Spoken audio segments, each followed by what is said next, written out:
नमस्कार, मी प्रियंका स्वागत करते एका नवीन व्हिडिओमध्ये। आणि आज मी तुमच्यासोबत हे शेअर करणार आहे की जे आरी वर्क करतात त्यांना पण हा प्रॉब्लेम येऊ शकतो, जे ब्लाऊज शिवतात त्यांना पण येऊ शकतो, किंवा जे घरी बसून ज्यांना काहीच येत नाहीये, ज्यांना ब्लाऊज स्टिच करायचा आहे किंवा म्हणजे ज्यांना स्टिच करून आणलेलं ब्लाऊज आहे त्याच्यावरती आरी वर्क करायचे घरी बसल्या बसल्या जास्त पैसे वेस्ट न घालता, त्यांच्यासाठी खास करून हा व्हिडिओ आहे। तर त्यासाठी तुम्हाला हा व्हिडिओ कुठेही स्किप न करता बघायचा आहे पूर्ण, मग तुम्हाला कळणार आहे की याच्यामध्ये मी काय सांगितलेलं आहे। तर याच्यामध्ये झालं असं की मी एका ब्लाऊजवरती वर्क केलं ऑलरेडी। कस्टमरचा ब्लाऊज होता, त्यांनी मला मेजरमेंटला पण तो दिला होता, ब्लाऊज परफेक्ट ब्लाऊज होता। पण त्यांनी ज्यावेळेस मी वर्क वगैरे झालं आणि मला स्टिच करायला घ्यायचा ब्लाऊज, त्यावेळेस त्यांनी मला हा प्रॉब्लेम सांगितला की आमचा गळा 1 इंचानं खाली घ्या, 6 इंचाचा गळा होता तर तो 7 इंचाचा करा पुढचा गळा। मग आपलं जे शोल्डरचं वर्क असतं ते कमी पडलं, ते जवळपास 1 ते 1.5 इंचानं कमी पडलं। मग 1 ते 1.5 इंचानं वर्क कमी पडलं, मग तो 2 शोल्डरच्या मध्ये जो गॅप राहतो तो चांगला वाटत नाही। तर त्यासाठी काय करायचं, तर मग मी हाताने वर्क केलेलं आहे इथं। मग तुम्ही ही पद्धत वापरून पूर्ण गळ्याला ब्लाऊजला पण म्हणजे शिवल्यानंतर वर्क करू शकता। तर इथं मी थोडंसं करून दाखवलेलं आहे, तर तुम्ही पूर्ण ब्लाऊजला पण करू शकता। किंवा जे टेलर लोक आहेत त्यांना पण हा प्रॉब्लेम पडतो की तुम्ही थोडंसं आता राहिलाय गॅप, मग तो कसा भरून काढायचा। तर तो साध्या सुईनं आपण जी हातशिलाईच्या सुईनं ते मणी जात नाही, त्यामुळे हातशिलाईची सुई यूज नाही करायची। पण जी आपली गळ्यातलं वगैरे गाठायची सुई येते ना, मण्यांची सुई एकदम नाजूक, तर तिनं आणि आपल्या मशीनच्या थ्रेडनं तुम्ही हे वर्क करू शकता। तर चला मग सुरू करूया। आणि व्हिडिओ कसा वाटतो मला कमेंट करून नक्कीच सांगा। आपले व्हिडिओ जर तुम्हाला यूजफुल वाटत असतील तर व्हिडिओला लाईक करा, शेअर करा आणि चॅनलला सबस्क्राईब करा। साईडला दिलेलं बेल आयकॉन दाबा, म्हणजे तुम्ही माझा प्रत्येक व्हिडिओ पाहताल, कोणताही व्हिडिओ मिस करणार नाहीत। तर चला मग सुरू करूया।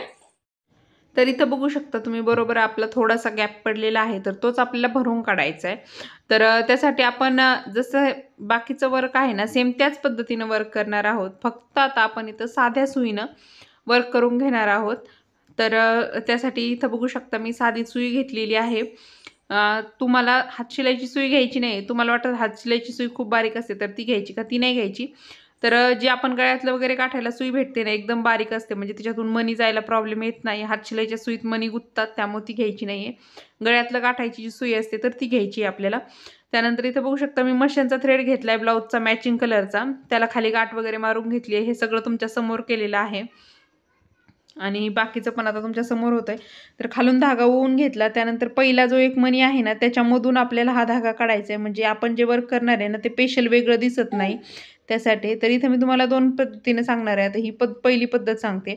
इथं मी 3-4 मणी घेतलेले आहेत आणि ते या प्रकारे याच्यामध्ये टाकून घेतले आणि ते लगेच तिथं टक करून घेतले। परत खालून सुई वरती काढली आणि एक जो मणी असतो ना तर त्याच्या अगोदर सुई काढायची आणि त्या मण्यातून आपल्याला वळून घ्यायची आहे, जेणेकरून आपण पुढचे जे मणी वळणार आहोत ना तर ते असे त्याच्यामध्ये गॅप वाटत नाही किंवा मग ते असे तुटक तुटक वाटत नाही, ते एकदम असे सलंग वाटतात। म्हणजे एक लाईन अशी सलंग, आपण जसं की वर्क करताना करतो ना नीडल्सनं, तर तसं वाटतं, असा गॅप गॅप विरळ विरळ वाटत नाही। त्यामुळे प्रत्येक वेळेस हे करताना इथं बघू शकता मी खाली सुई टाकते आणि परत ज्यावेळेस खालून वरती सुई काढते ना त्यावेळेस एक मणी राहील ह्या अंदाजानंच काढते आणि मग परत त्या मण्यातून सुई पुढं घेते, जेणेकरून आपली जी लाईन आहे ना तर ती व्यवस्थित फिनिशिंगमध्ये येते, म्हणजे कुठेही गॅप पडत नाही। असं मी प्रत्येक याला करते। इथं तुम्हाला दिसतच असेल, इथं पण तसंच करते। खालून सुई काढली, बरोबर एक मणी राहिला ना त्याच्या अगोदर सुई काढायची आहे, म्हणजे बरोबर मण्याच्या पुढून काढायची नाही, एक मणी ठेवायचा आणि त्याच्या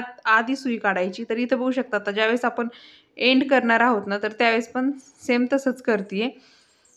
आणि इथं अजून एक स्टिच देऊन घेते। इथं मी थोडे जास्त मणी टाकले होते तर त्यामुळं मध्ये थोडा जास्त झोळ पडू नये यासाठी मग मी एक स्टिच देऊन घेतला आणि एक स्टिच देऊन नाही घेतला, तर जेवढे मणी होते तेवढेच इथं दिलेले आहेत आणि सेम प्रोसेस फॉलो केलेली आहे। तर इथं बघू शकता या प्रकारे पूर्ण करून घेतलेलं आहे ही पूर्ण लाईन। आणि आता मी तुम्हाला इथं दुसरी पद्धत दाखवते। तर ही बघू शकता आपली लाईन पूर्ण कंप्लीट झाली आहे। आता इथं घेतलेले आहेत आपण, त्याच्यामध्ये जे आपण मी वर्कला जे मटेरियल यूज केले ना तेच मटेरियल यूज करते इथं, म्हणजे आपल्याला एकदम सेम वाटलं पाहिजे। तर त्यासाठी तर त्यानंतर इथं मी 3 नंबरचे मणी घेतलेले आहेत आणि ते या प्रकारे भरून घेते सुईमध्ये।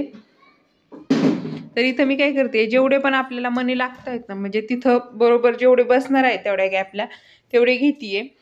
तर तुम्ही जर यानी वर्क करत असेल ना, पूर्ण गळ्याला वर्क करायचं असेल ना, त्यावेळेस तुम्ही फॅब्रिक ग्लूने पण हे मणी म्हणजे धाग्यात सुईत वळून घ्यायचे मणी, जिथपर्यंत लावायचे तिथपर्यंत खाली थोडासा फॅब्रिक ग्लू लावायचा आणि त्यानंतर मग मणी या प्रकारे असे हे करून घ्यायचे गळ्याला, त्यांनी पण छान वर्क होतं. तर इथं बघू शकता मी त्यानंतर इथं परत मण्यातून सुई काढली आहे. पहिला जो वर्क केलेला मणी होता ना, तर त्यातून सुई काढली आहे आणि मग त्यानंतर खाली घातली आहे आणि त्यानंतर खाली घातली आहे. परत आता मी इथं काय करते, 2-2 मण्यांचा जो आहे ना, तर तो गॅप सोडून देते आहे आणि त्यानंतर बरोबर व्यवस्थितरित्या असं इथं 2-2 मणी बरोबर पॅक करून घेते. म्हणजे खालून सुई काढायची आणि दोऱ्याला फक्त तिथं पॅक करून घ्यायचं, म्हणजे बरोबर दोरामध्ये येईल अशा रीतीने तिथं टक करून घेते आहे. त्यानंतर आता मी इथं घेतली आहे स्टोन चेन. तर इथं जे मटेरियल यूज झालेलं आहे ना, तर तेच मी यूज करते. इथं आपण पहिली स्टोन चेन चिटकवली होती ना, ते स्टोन चेन घेतली आहे, फॅब्रिक ग्लू लावून घेतला आहे आणि त्यानंतर ही स्टोन चेन मापानं कट करून घेतली आणि त्यानंतर आता इथं फक्त मी चिटकून देणार आहे स्टोन चेन. तुम्ही असं वर्क साध्या सुईनं पूर्ण गळ्याला राऊंडला पण करू शकता. तर इथं मध्ये मध्ये आवाज येत असेल तर माझं बाळ खेळतंय, त्याबद्दल सॉरी प्लीज कारण की नंतर माझ्याच्याने व्हिडिओला व्हॉइस ओव्हर देणं होत नाही आहे. तर त्यामुळं प्लीज समजून घ्या थोडंसं. तो सध्या खूप त्रास देतोय संध्याकाळच्या वेळेला आणि मी नेमकं व्हॉइस ओव्हर देते व्हिडिओला, त्याबद्दल. तर त्यानंतर परत आपण इथं 3 नंबरचे मणी घेतलेले आहेत आणि आता आपण हे 3 नंबरचे मणी परत सेम पहिले जसे लावले ना तसेच घेतलेत मी. इथं बरोबर तेवढे तिथं जेवढे बसत आहेत ना, तेवढे लाईनीत मोजून घेतलेले आहेत आणि त्यानंतर परत जो पहिला मणी आहे त्याच्यात वळून घेतलं आणि परत खाली अशी सुई टाकून घेतली. पहिल्या मण्यामध्ये तुम्ही ज्यावेळेस ही सुई ओवता ना, त्यावेळेस काय होतं, आपला गॅप दिसत नाही आणि वर्क एकदम छान फिनिशिंगमध्ये येतं, म्हणजे वेगळं केलं आहे असं वाटत नाही आहे. कारण की म्हणजे तुम्ही ज्यावेळेस याचा फायनल लुक बघता ना, त्यावेळेस तुम्हाला कळणार पण नाही हे वर्क आपण नंतर केलेलं आहे. एकदम एकसारखं वाटतं. तर इथं बघू शकता आणि याला बरोबर तुम्हाला 2-2 मणी सोडून इथं खालून वरती सुई काढून बरोबर असं पॅक करून घ्यायचं आहे. म्हणजे एका बाजूने सुई काढायची आणि दुसऱ्या बाजूने बरोबर मणीमध्ये येईल, मण्यांचा धागा पॅक होईल या पद्धतीनं तिथं तुम्हाला सुई टक करून द्यायची आहे. तर हे बघू शकता, हे पण आपलं व्यवस्थितरित्या झालंय. आता परत इथं आपल्या एक शुगर बीटची लाईन द्यायची आहे. तर इथं खालून सुई काढली, परत पहिला जो शुगर बीट्स होता त्याच्यातून मी सुई ओवून घेतलेली आहे व्यवस्थित आणि इथं पण आपण मोजून मणी घेणार आहोत. जेवढे पण आपल्याला लागत आहेत ना, तर तेवढेच मणी घेणार आहोत. म्हणजे तुम्हाला एक पण एक्स्ट्रा घ्यायचं नाही आणि एक पण कमी पडू द्यायचं नाही, बरोबर परफेक्ट मोजूनच घ्यायचं आहे. आणि ते पण पहिले जशा लाईन दिल्या होत्या ना, सेम त्याच प्रकारे देऊन घ्यायचं. इथं माझ्याकडून व्हिडिओ थोडासा बंद झाला होता, त्याबद्दल सॉरी. एक फोन आला आणि त्यानंतर व्हिडिओ बंद झाला आणि मी पाहिलंच नाही, त्याबद्दल सॉरी. पण हे बघू शकता तुम्ही, इथं कुठंही वर्क कळत नाही आहे की आपलं हे नंतर वर्क केलेलं आहे म्हणून आपण.